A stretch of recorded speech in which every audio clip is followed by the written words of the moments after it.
Bueno, vamos a ir retomando nuestra catequesis, así después pueden seguir con las otras actividades que están programadas.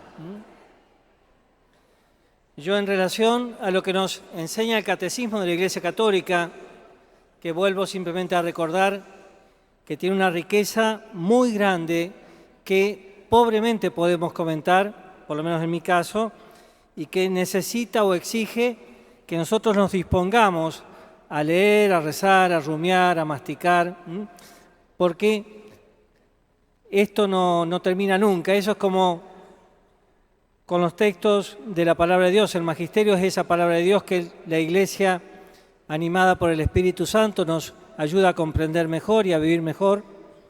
Entonces, este catecismo, que ya tiene unos cuantos años, 30 años por lo menos, será una riqueza que nos va a acompañar en nuestro camino al cielo. Y para eso fue escrito precisamente.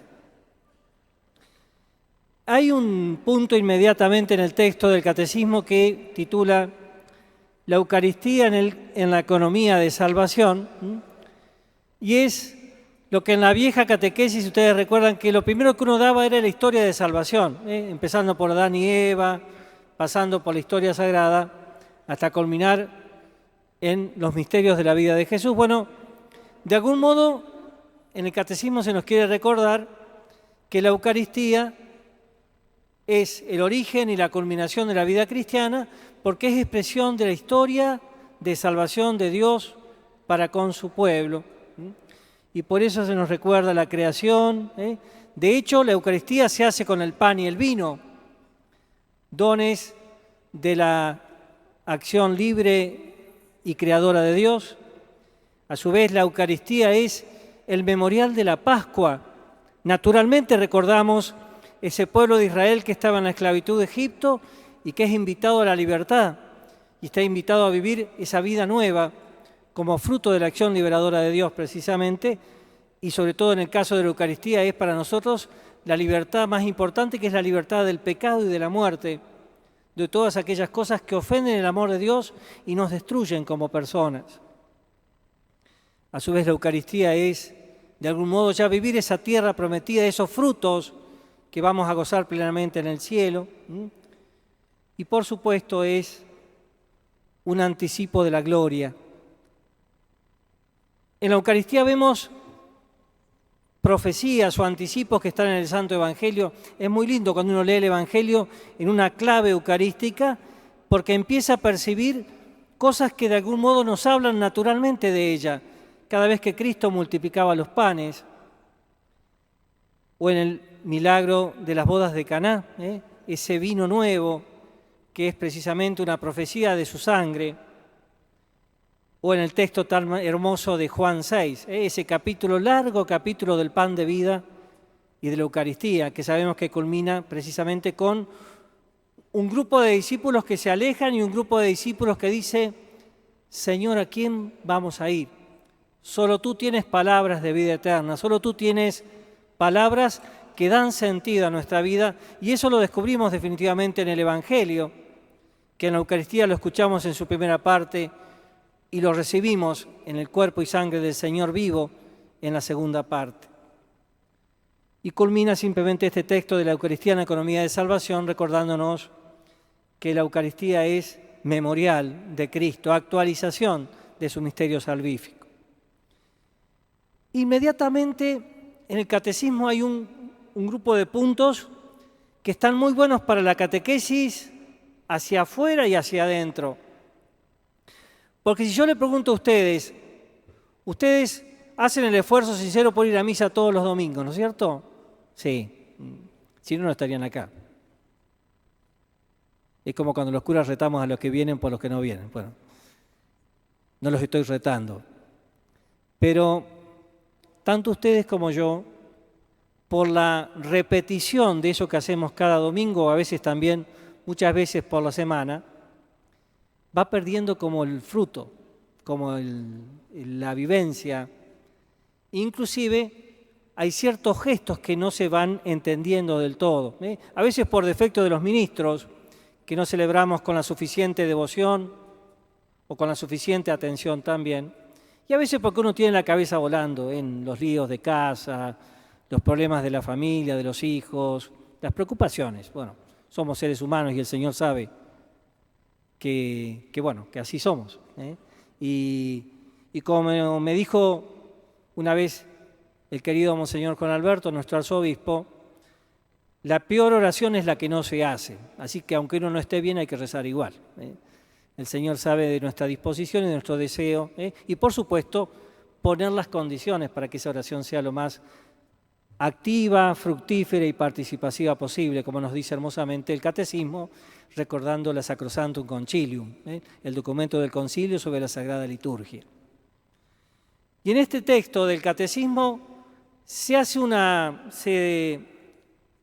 pone un texto de un santo de los primeros siglos, San Justino, un escritor cristiano filósofo, que se convirtió al cristianismo y que descubrió que el Evangelio era la verdadera filosofía, o sea, era el verdadero modo de vivir, ya que para los antiguos filosofía era un estilo o un modo de vida. Entonces, él descubriendo que el Evangelio era la vida en serio, la vida para siempre, entonces se transformó de un predicador de misterios simplemente humanos, racionales, en un predicador de una buena nueva que enriquece la razón y la profundiza hasta el cielo.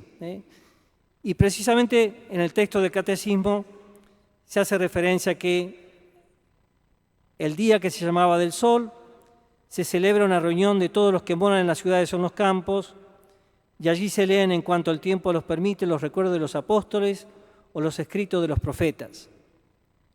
Es una manera técnica de decir el Antiguo y el Nuevo Testamento. Seguidamente nos levantamos todos, elevamos nuestras preces por nosotros, por el mundo. Terminadas las oraciones, nos damos mutuamente el ósculo de la paz, el beso de la paz, siempre en referencia a ese texto del Evangelio, ¿no? Antes de presentar tu ofrenda, reconcíliate con tu hermano. Y luego el que preside se le ofrece pan y vino. Bueno, es maravilloso pensar que lo esencial de la misa que nos comunicó Jesús, la Iglesia ya lo celebraban en el primer siglo, o en el siglo II. O sea, es decir, nosotros somos testigos de una tradición que se ha conservado por más de 2000 años y que se ha conservado porque Dios la asiste. Una vez escuché a creo que era un sacerdote o un obispo, que decía, el signo más claro de que la Iglesia es de Cristo es que se ha conservado a pesar de los curas. Porque si fuera por los curas y los obispos, hace rato que se tendría que haber destruido. Bueno, entonces, si en 2000 años no la hemos podido romper, quiere decir que esto evidentemente está Dios detrás. Pero lamentablemente a nuestro corazón sabemos que, y no se puede decir esto tan graciosamente, porque sabemos que nuestra infidelidad hace daño y puede provocar también el escándalo de la fe de un hermano, y por eso tenemos que cada día desearnos vivir a fondo esta vocación tan hermosa, que es la vocación cristiana. Recuerda también el texto, la liturgia de la palabra, la liturgia de la Eucaristía, y acá se insiste en algo, y lo pongo a modo de ejemplo porque es una pregunta que recuerdo en los primeros años de sacerdote alguien me hacía, Padre, ¿a partir de cuándo vale la misa? ¿En qué momento puedo llegar para que yo cumpla? Hay un término castellano que expresa esto, cumplimiento. Cumplo y miento. No se trata de cumplir, pero el texto del Catecismo es muy claro. La liturgia de la palabra y la liturgia de la Eucaristía constituyen juntas un solo acto de culto. La misa es todo. La misa es precisamente escuchar la palabra del Antiguo Testamento, del Nuevo Testamento, celebrarla, rumiarla, compartirla, elevar la oración al Padre y, por supuesto, ofrecer el pan y el vino, sabiendo que por la acción del Espíritu Santo se transforman en el cuerpo y en la sangre del Señor, y preparándonos con la oración del Padre Nuestro, que es la oración de los hijos de Dios, que nos enseñó Jesús, a hacer la comunión, que es esa plenitud. Bueno, en ese sentido nosotros tenemos que ir siempre formándonos y dándonos cuenta que no se trata de hasta aquí o hasta allá, o sea, como en la vida en serio, o sea, ¿hasta qué punto tengo que aguantar a mi mujer? Y tener que aguantarla todo el tiempo. ¿Hasta qué punto tengo que aguantar a mi párroco o a mi obispo? Y siempre. O sea, si soy cristiano, no se trata de medidas. La medida es la medida del amor, y en ese sentido no hay medida. Eso es lo humano en serio. Y de un modo especial entonces también. Por supuesto que somos seres humanos espacio-temporales y yo no puedo estar toda la semana de adoración, porque me matan en mi casa, tienen que comer también o tienen que hacer algunas otras cosas. Pero evidentemente que está lindo ir fomentando las actitudes que van más allá de lo obligatorio o de lo debido, porque creo que eso es lo que nos hace acrecentar la devoción. Y eso en la oración es fundamental. La oración es cuestión de amor, y la adoración es oración por excelencia. Después, bueno, desarrolla, todos se reúnen, liturgia de la palabra, presentación, o sea, tienen un pequeño resumen comentado y explicado muy bueno de las distintas partes o momentos de la Eucaristía, que, insisto, está lindo para renovar la fe y para celebrarla mejor. Después sí se va a los sentidos más profundos de la Eucaristía, que son 3. La Eucaristía es acción de gracias, lo decíamos al comienzo, eso que vinculábamos tan claramente con la adoración. La Eucaristía es memorial del sacrificio de Cristo y de su cuerpo, que es la Iglesia, o es actualización de la salvación de Dios. Y por supuesto, la Eucaristía es también presencia de Cristo por el poder de su palabra y del Espíritu Santo. Hace muchos años escuché una expresión que creo que se la citaba, no sé si el padre Cantalamessa o quién, que un cristiano protestante, una de las confesiones que surgieron en la época de Lutero, que era un buen cristiano, pero que de pronto no tenía la misma fe que nosotros tenemos en la presencia eucarística. Para muchas de las comunidades protestantes, la Eucaristía está viva y presente en el momento de la celebración. Luego de ella no permanece esa presencia como nosotros creemos en el pan, que ya no es pan, sino que es el cuerpo de Cristo, y en el vino, que ya no es vino, sino que es la sangre del Señor. Bueno, este protestante le decía a un sacerdote: yo no los entiendo ustedes, dice, porque si ustedes creyeran realmente en que verdaderamente el Señor continúa estando, estaría de rodillas por siempre. Sabemos que esta imagen es un poco exagerada y habría que contextuarla mejor, pero está bueno como una experiencia de decir, y sí, si yo me encuentro aquello que me hace feliz completamente y para siempre, y sería un chambón si lo dejara, sería un tonto. Y creo que ese es el sentido profundo que está detrás de esa anécdota, más allá de los matices que uno podría ponerle. Entonces, realmente la Eucaristía es presencia de Cristo por el poder de la palabra y del Espíritu Santo. Y fíjense en que ahí a lo que yo comenzaba hoy, le decía, mucha de nuestra gente nos pregunta o nos dice, pero si es lo mismo rezar en casa, o si es lo mismo, o Dios está en todas partes. Y el Catecismo lo dice expresamente. Cristo Jesús está presente de múltiples maneras en su Iglesia. En su palabra, en la oración de su Iglesia, donde están 3 reunidos en mi nombre, 2 o 3 reunidos en mi nombre, el Evangelio de este domingo, en los pobres, en los enfermos, en los presos. Realmente el Señor está. Lo que le hagan al más pequeño de mis hermanos, a mí me lo hacen. Y eso es verdad, absoluta verdad. Y no tenemos que minimizar esta palabra del Señor. Pero es cierto que en los sacramentos, en lo que Él es autor, está presente bajo las especies eucarísticas. Y esta presencia es singular, dice el Catecismo. O sea, es especial. Tiene una diferencia con las otras presencias. En ella está como perfección de la vida espiritual y fin al que tienden todos los sacramentos. En la Eucaristía están contenidos verdadera, real y sustancialmente el cuerpo y la sangre, junto con el alma y la divinidad, de nuestro Señor Jesucristo y por consiguiente Cristo entero. En ese sentido se dice que la presencia de Cristo en la Eucaristía se denomina real. No porque se quiera excluir las otras como si no fueran reales, sino por excelencia, porque es sustancial. Y por ella Cristo, Dios y hombre, se hace totalmente presente. Esto me parece que es muy bueno que nosotros renovemos nuestra fe. Tenemos que renovar la fe, siempre. Pero sobre todo a la luz de esta tradición viva de la Iglesia que nos expresa el Magisterio, tenemos que aprender a cada día valorar suficientemente y mejor las cosas que son más valiosas. De la misma manera que de pronto algo, este reloj, para mí tiene un valor especial. Lo encontré en un cajón del padre Paul, del padre Cecilio Paul. Estaba sin andar, pero como el viejo ya estaba muerto, me lo pude apropiar. Y como yo de alguna manera continuaba su misión en esta casa, ya que él fue muchos años rector de nuestro seminario, creí que no hacía ningún delito, haciéndolo arreglar.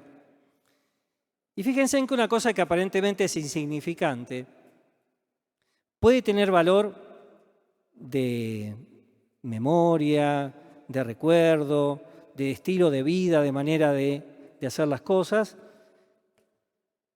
y de algún modo me expresa su presencia, me expresa su acción.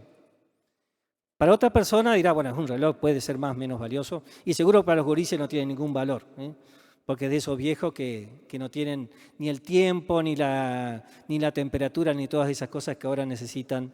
Aunque creo que los chicos ya no usan más relojes, se arreglan con el celular, la gran mayoría, salvo cuando corren, que ahí sí se ponen todas esas cosas. Pero evidentemente que esto no es la presencia de la persona. Por supuesto, el Evangelio me dice, yo en un pobre estoy llamado a descubrir el rostro de Cristo pobre, pero esa presencia sacramental de Cristo no significa santificar la vida de esa persona. Decir que todo lo que hago deje de hacer es Jesús. Yo estoy llamado a tratarlo como Cristo y estoy llamado a buscar su mayor bien, pero lo que Él haga de mal o de bien no puedo atribuírselo al Señor.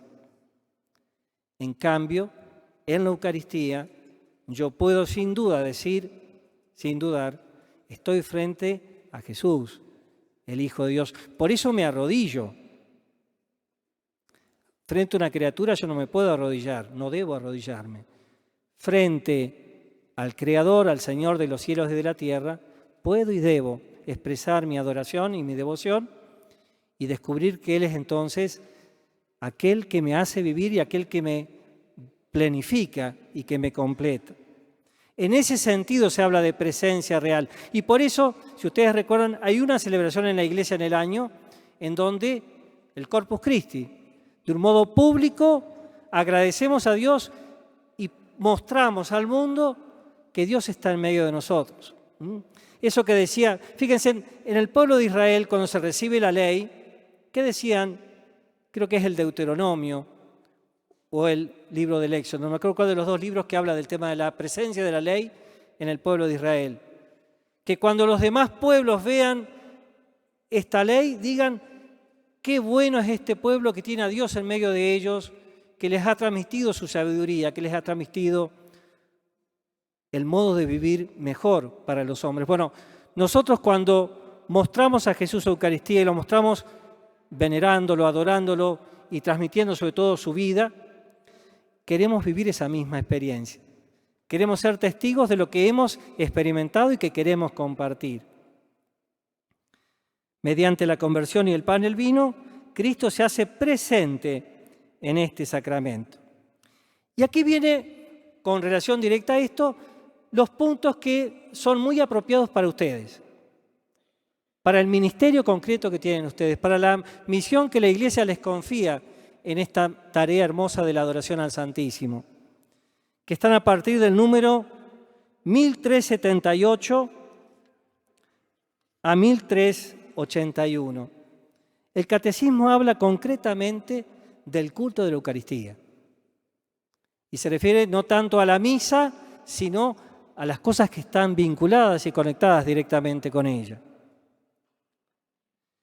En la misa expresamos nuestra fe en la presencia real de Cristo, arrodillándonos o inclinándonos profundamente en señal de adoración al Señor. Pero esto no solo se reduce a la misa. También fuera de su celebración, conservando con el mayor cuidado las hostias consagradas, presentándolas a los fieles para que las veneren con solemnidad, llevándolas en procesión. Alguna vez escuché a un sacerdote o a un obispo, no recuerdo bien, creo que era un obispo, que citaba a otro. Vieron que los obispos tienen la tarea de arriar sapos. Así decía Monseñor Mestres. Arriar sapos somos nosotros, porque cada cura salta para lo que, más o menos. Pues decían, no es como arriar ovejas, que todas siguen en su misma dirección.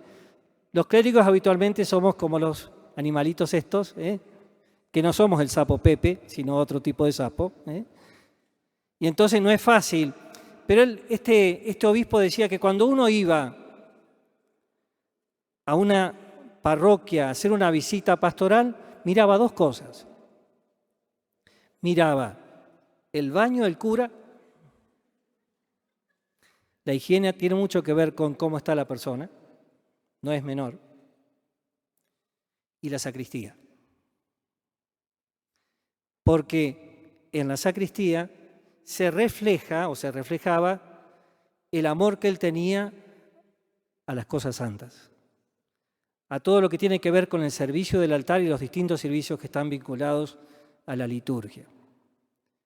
Y si esto lo podemos decir del cura, y sabemos que el cura no es alguien que trabaja solo, gracias a Dios. La Iglesia cada vez más quiere vivir la comunión profunda, la sinodalidad, como nos dice el Papa. Es importantísimo que nosotros tengamos una real preocupación para ayudar a limpiar el baño al pobre cura, pero por sobre todas las cosas, para cuidar las cosas de Dios, para cuidar la sacristía, para cuidar el templo, para cuidar los vasos sagrados, los purificadores, los manteles, las flores, todo lo que tiene que ver con aquello que tal vez no se ve tanto, pero que sin embargo es expresión de fe. De la misma manera que cuando vamos a comer a casa de un ser querido o recibimos un ser querido, queremos que las cosas estén bien, que estén limpias, que estén bellas, que estén hermosas. ¿Cuánto más para Dios? Y por eso dice también, el sagrario está primariamente destinado a guardar dignamente la Eucaristía para que pueda ser llevado a los enfermos y ausentes fuera de la misa. Por la profundización de la fe en la presencia real de Cristo, la Iglesia tomó conciencia del sentido de la adoración silenciosa del Señor, presente bajo las especies eucarísticas.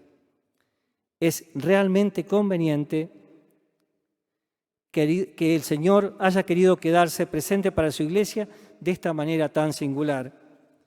Y por eso, citando hermosamente a Juan Pablo II, en un gran documento del año 79, si no me equivoco, sobre la Eucaristía y sobre el sacerdocio, fue una carta que él escribió para el Jueves Santo del año 79, su primer año de Papa. Dice, la Iglesia y el mundo tienen una gran necesidad del culto eucarístico. Jesús nos espera en este sacramento del amor. No escatimemos tiempo para ir a encontrarlo en la adoración, en la contemplación llena de fe y abierta a reparar las faltas graves y delitos del mundo. No cese nunca nuestra adoración. Fíjense en cómo en esta palabra de estos queridos santos que hemos sido testigos, seguro que muchos de ustedes tuvieron la gracia de recibirlo en el 87, cuando vino aquí a nuestra Paraná. Bueno, ese hombre lleno de Dios, que rezaba mucho tiempo y que adoraba con frecuencia al Santísimo, nos recuerda inclusive otra dimensión que no es menor: rezar por aquellos que ofenden a Dios, para que Dios les dé la gracia de la conversión, para que Dios les cambie la vida y los haga plenamente hijos suyos. Un ex seminarista de nuestra casa, que ya es sacerdote hace más de 30 años, 40, el padre Roberto, me parece que es Juárez o algo así, que es sacerdote, capellán de la cárcel de Mendoza. Justo lo tengo presente porque en el encuentro de Brochero él fue uno de los testimonios de trabajo en la periferia, de trabajo en los lugares donde normalmente la iglesia no llega tan fácil y que se nos invita a ser misioneros, a llegar. Él daba un testimonio maravilloso, sobre todo de cómo los presos se habían transformado en su familia y él los consideraba con sus hijos.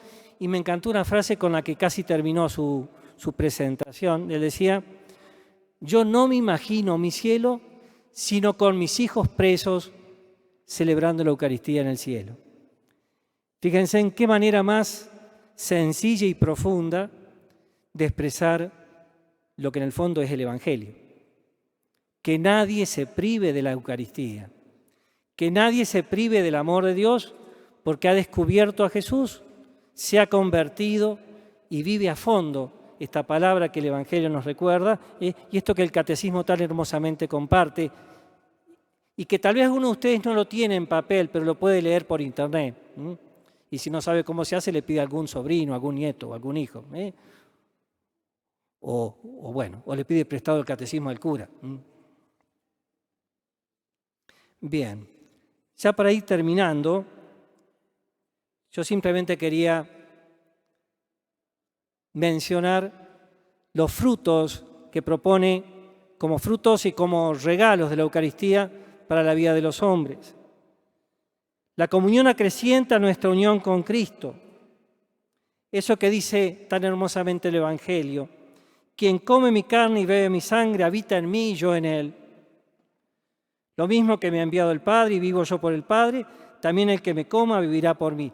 Son frases del Evangelio que deberían estar grabadas a fondo en nuestro corazón, que deberíamos utilizarlas como jaculatorias para que de ese modo se renueve nuestro amor, nuestro afecto hacia la Eucaristía. Lo que el alimento material produce en nuestra vida corporal, la comunión lo realiza de modo admirable en nuestra vida espiritual. Conserva, acrecienta, renueva. Y también el Catecismo dice algo que debe ser bien entendido. Él dice: la comunión nos separa del pecado. La Eucaristía fortalece la caridad y por eso borra los pecados veniales. Pero la comunión no produce el efecto del perdón de los pecados, sobre todo de aquellos que ofenden gravemente a Dios, porque sabemos que Jesús nos dejó un sacramento para ello, que es el sacramento de la reconciliación. Por eso está muy bueno que vivamos a fondo ambas riquezas, ambos tesoros que Jesús regaló a su iglesia. Que con frecuencia purifiquemos nuestro corazón para que de ese modo nos dispongamos a ser mejores sagrarios de este Jesús vivo. Y al mismo tiempo con la conciencia que esa presencia viva de Cristo en nuestro corazón nos fortalece en la lucha contra aquello que ofende a Dios y a mis hermanos. Y por último, dice, la Eucaristía produce la unidad de los cristianos. Pero hay un punto también, que yo algo ya dije de paso, pero que no es menor. La Eucaristía entraña un compromiso en favor de los pobres. Si la misa no me hace más solidario con mis hermanos, estoy rezando mal, y lo digo en primera persona. Si mi oración, si mi vida espiritual no me hace vivir mejor la caridad, no estoy rezando bien. Por supuesto que no es suficiente hacer el bien, porque uno no puede perseverar en el bien si no tiene la fuerza del Espíritu Santo, si no se alimenta y sostiene con la ayuda de la gracia. Y en esto el ejemplo maravilloso es Madre Teresa. A sus monjitas que trabajan entre los más pobres, le pide 2 horas de adoración, que no es para perder el tiempo, sino es para tener la fuerza, la gracia y la alegría de servir con un amor completo a sus hermanos, también nosotros. Pero en esto sí, queridos hermanos, me pido, y les pido a ustedes también, no olvidarnos nunca que queremos vivir esta vida nueva, no de modo privado, sino de modo eclesial. Como pueblo de Dios Santo que camina al cielo. Y un modo de revisarnos y de ver la manera en que estamos viviéndolo es precisamente revisando a ver cómo anda nuestro servicio, nuestra caridad concreta, con aquellos que queremos y con aquellos que no queremos. Con aquellos que Dios nos ha puesto por vocación o por misión y con los que encontramos en el camino, que a veces son los que más fácilmente nos sacamos de encima. Bueno, se podría decir infinitas cosas más, como les decía, pero creo que es mejor que los descubran ustedes por sí mismos, y bueno, en lo que humildemente pueda ayudar, con gusto. Bueno, Ave María Purísima.